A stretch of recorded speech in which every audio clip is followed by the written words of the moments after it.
Hi guys, good morning. This is Dan. Welcome to Engelgeist. For those of you that are new, welcome. For those of you that are returning, welcome back. For those of you that support me over at Patreon, thank you so very much for your subscriptions. I greatly appreciate them. If you're interested in supporting the channel in that way, you can go to patreon.com, look up Engelgeist and choose a subscription level. Over there, the daily forecast is available a day early. You also get to vote on which decks get used in the daily forecast every month. And there's also special readings that are only available over on that page at Patreon, depending on the level of subscription service that you choose. This is a daily forecast that I do every day for the greater collective, just to kind of give us awareness and insight into what might be going on around us, what we need to tap into, what we can maybe utilize to our advantage, that sort of a thing. So it is broad spectrum. You need to figure out where it fits in your life, if it fits at all. If it doesn't fit for any reason, that's okay. It doesn't mean anything's wrong or bad. You just might be working on something different at this time. And that's totally acceptable. So don't worry if it doesn't, make sense. It is originally created for the date of Tuesday, December 29th. But I believe that the message, because it's for the highest good of the greater collective, it can carry value whenever you see it. So it's also intended for those who watch it at any point in time. So you don't necessarily have to turn it off. I believe the message can be timeless in that regard. But for those of you that watch with me regularly, this will build upon the cards that we've been looking at all this week. So, the other thing that I always say now, too, just to be sure and safe for everybody involved, is that this reading is to be utilized sort of as, support or validation for things you may already know. If you choose to if this does fit with your life or where you're at, it feels right, and you're able to corroborate it to a space or a situation in your life, any decisions you make in regards to your personal life are solely your responsibility. So always keep that in mind, using your highest intelligence and intuition first and foremost as your guide. Never take anything that I say over that of a professional in the field, like a lawyer, a doctor, or a therapist. Always know that their advice should be heeded first and foremost. And let's see what's going on. Right. Please feel free to hit the thumbs up button at the end of the reading if you enjoyed it. I greatly appreciate it. It helps me out in a big way. And also subscribe to the channel if you're new and you want to continue to watch. All right, thank you. Let's see, what do we need to know?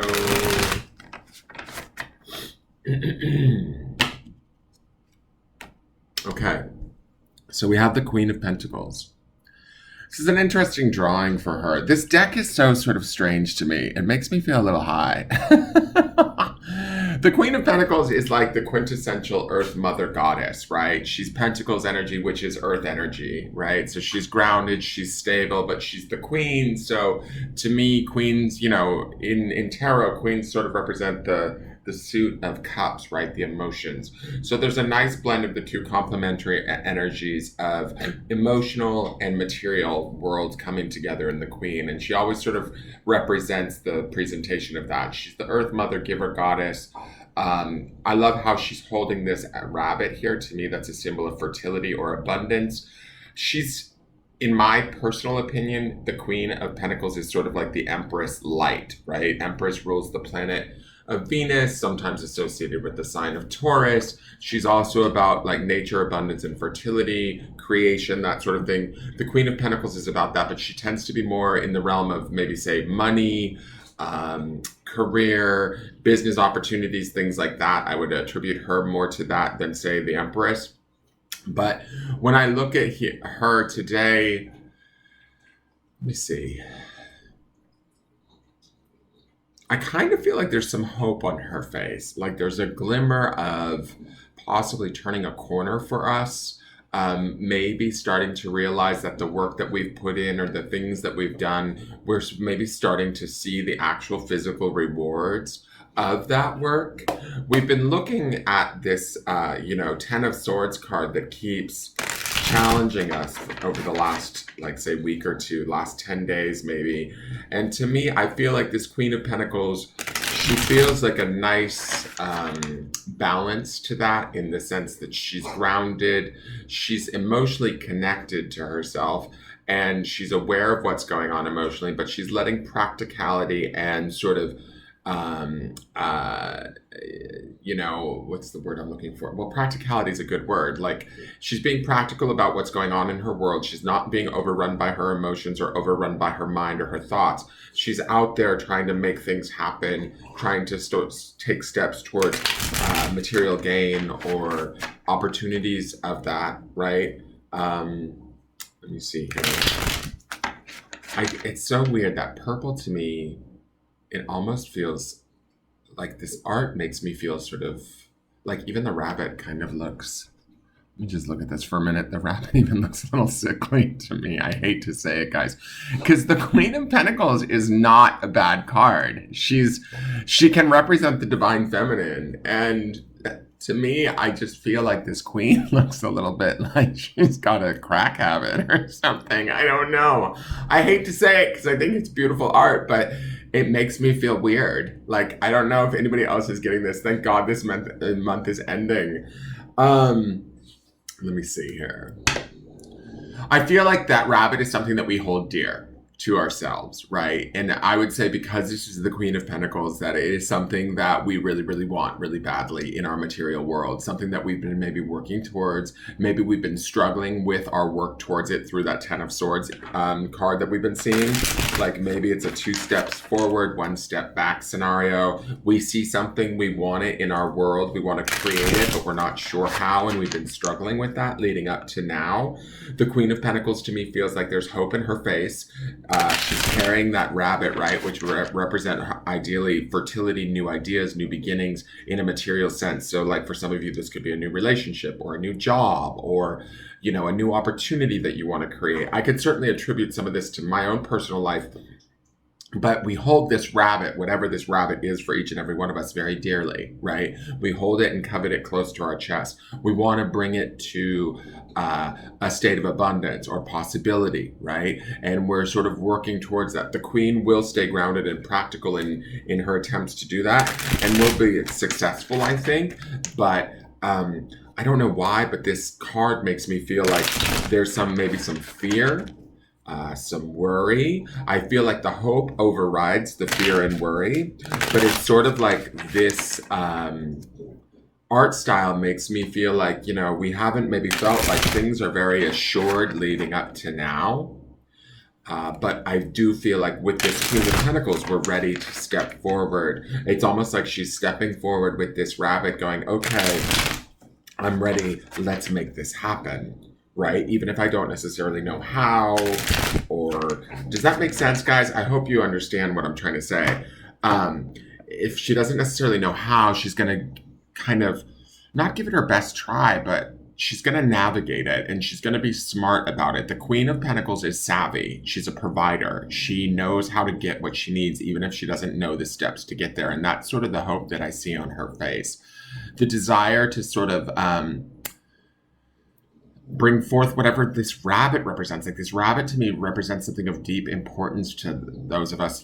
Some of you might have your focus set on something specific, and you know what it is. You've been nurturing it or desiring it for a little while. Now might be the time to sort of like bring it forward, take actionable steps towards making that happen, living in the hope of the possibility of that versus the fear or the worry that may not come about, right? I feel like she's empowered, and she's in a place where, regardless of the outcome, we're going to make the attempt or take the risk, if that makes sense. Let's look at the Song of My Heart. Oh, wow. Okay. So we've seen this card a lot this month, too. I think this is the 3rd, possibly the 4th time we're seeing it. I adapt and thrive. Emerald lakes shine on top of the barren Tongariro crossing, and I too overcome any adversity. So when I'm talking about this sort of adversity, and I look at this woman with I adapt and thrive, and she's staring directly at this queen, right?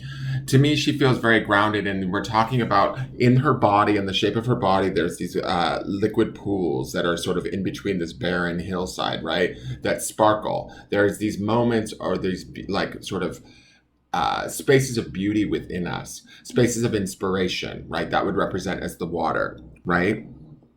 Where we sparkle, where we shine, where even amidst sort of adversity, we're able to adapt and thrive. We're able to be challenged by our outside environment, yet not necessarily let that get in our way. The grounded nature of the Queen of Pentacles also speaks to the fact that she's strong, she's steady, she's sturdy, she's all of these things. So even if, like, say, our outside environment or the world might feel like it's a little bit crazy or bonkers right now, or now's not necessarily the time, I feel like these cards are telling us, no, indeed, now is the time.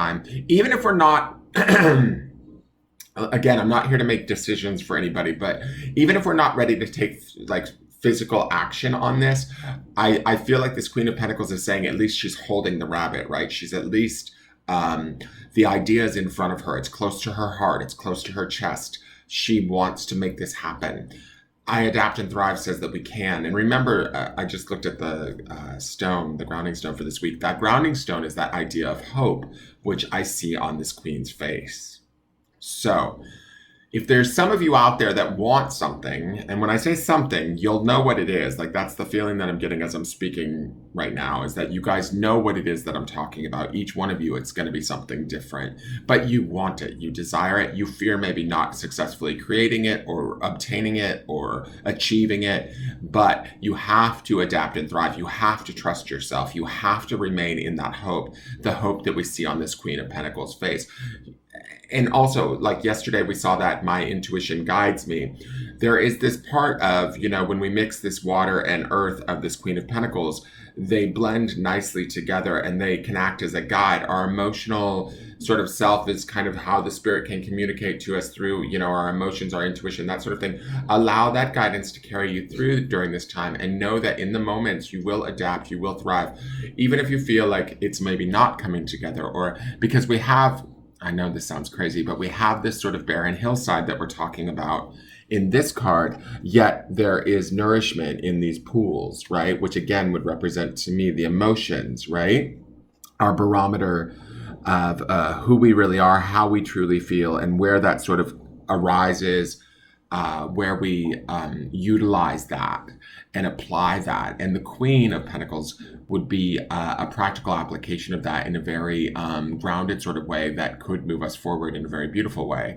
So I think that there's a lot of hope to be had here, and we need to keep trained and focused on that and understand that our ability to adapt and thrive is actually a strong suit for us. The Queen of Pentacles, because she's Pentacles energy, I would say, Pentacles is probably one of the more stodgy, or not stuck, but you know what I mean? It's the more set in its ways because it's material, it's earth, that sort of thing. But we can keep that groundedness and still also pivot or adapt to situations, people, attitudes, personalities, and not let it stop us.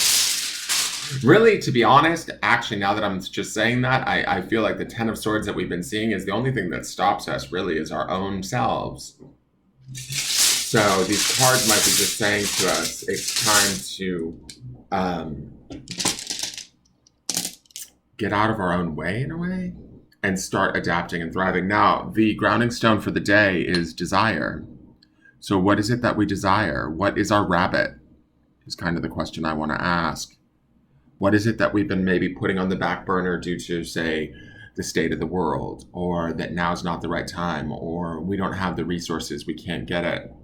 We, whatever the story is that we're telling ourselves, where we maybe limit ourselves. This might be that Ten of Swords that keeps resurfacing for us. This desire stone says to me to sort of ground in the idea of whatever it is that we hold dear to ourselves, whatever it is that we truly, truly want and want to provide for ourselves, not for anyone else. I mean, if providing for others is your gig, great. Queen of Pentacles is all about that. You can run with that energy. But what is your desire? Grounding in that, and then grounding in the hope around that desire, and then being sort of adaptable and focused on the opportunities rather than the hindrances is going to be key right now. That's what I feel like these cards are trying to say for us. That as we move into 2021, after the year that we've just had in 2020, which was extremely limiting, restrictive, and hard on everyone, now is maybe an opportunity for us to reopen back up to the possibilities of what's out there and how we go about creating it in the new world that we sort of exist in, right? In the new reality that we sort of exist in. We've sort of adjusted to it. So now it's time to get back to sort of thriving, even when things might still feel a little bit out of whack. So this idea of grounding in our desire is like, for those of you that don't feel safe enough to actually take action right now, that's completely fine. Sometimes just visiting, living in, and connecting to the feeling of that desire is enough to kind of activate the material nature of this Queen of Pentacles. We might find ourselves moving towards it without even knowing it, just by feeling it, just by touching base with it, just by connecting with that desire. That is your forecast for the day. I hope that makes sense, you guys. I really do feel like we're turning a corner away from this Ten of Swords, but I don't want to necessarily say that outright because, you know, if it shows up tomorrow, I am just going to go berserk. But I don't think it will. I get a feeling that we're moving towards something. So I would get not serious, because serious is not the energy we want here, but I would get clear on what it is that we're moving towards. What is it that we want? What is it that we desire? And then finding the hope around the possibility of having that and what that would feel like. And then from there, just living in the moment as best we can and adapting, moving, making choices, decisions, allowing that intuition to sort of guide us. These are sort of the messages that I'm getting from these cards. All right. I love you guys. Thank you for tuning in. Please hit the thumbs up button if you enjoyed the reading. Hit subscribe if you're new to me and you want to get tuned in every day. You can also hit the notification bells to get notified whenever I put up a new video or go live. Please support all of my socials. You can stalk me and find me that way. And I look forward to seeing you guys tomorrow. Thank you so very much for all the support that you guys have given me thus far. And I hope that these readings are helping you and giving you at least inspiration, right? Or validation, support, those sort of things. Ultimately, the way that I see these readings as is they're sort of here to assist you, not to make the decisions for you. I hope that makes sense. So I want them to empower you. All right. Have a great day, you guys, and I will see you tomorrow. Take care. Bye-bye.